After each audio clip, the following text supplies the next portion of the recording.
Vietnam Airlines to buy 50 Boeing 737 MAX jet.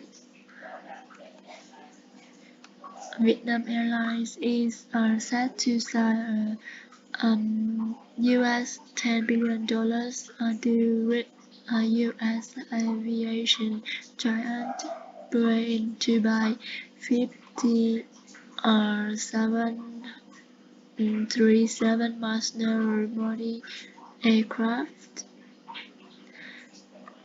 The signing is set for Monday during US President Joe Biden's state visit to Vietnam, an anonymous source told VN Press. The deal is part of Vietnam Airlines' plan to renew its fleet, in which many aircraft are over 10 years old. 4 years ago, the state-owned carrier received approval from the Civil Aviation Authority of Vietnam to buy 50 narrow-body aircraft from Boeing or its European competitor Airbus. Vietnam Airlines and other carriers in the country do not currently use any Boeing narrow-body aircraft.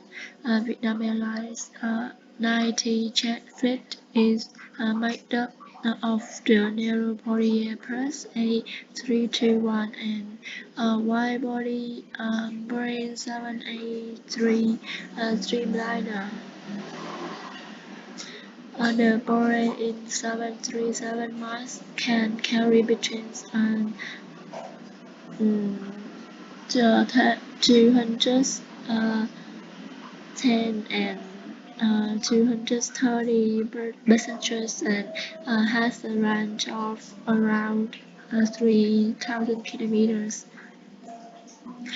British Airlines Vietjet signed a deal with Boeing in 2016 to buy 100 737 MAX aircraft during former US President Barack Obama's visit. It then signed a similar deal in 2018.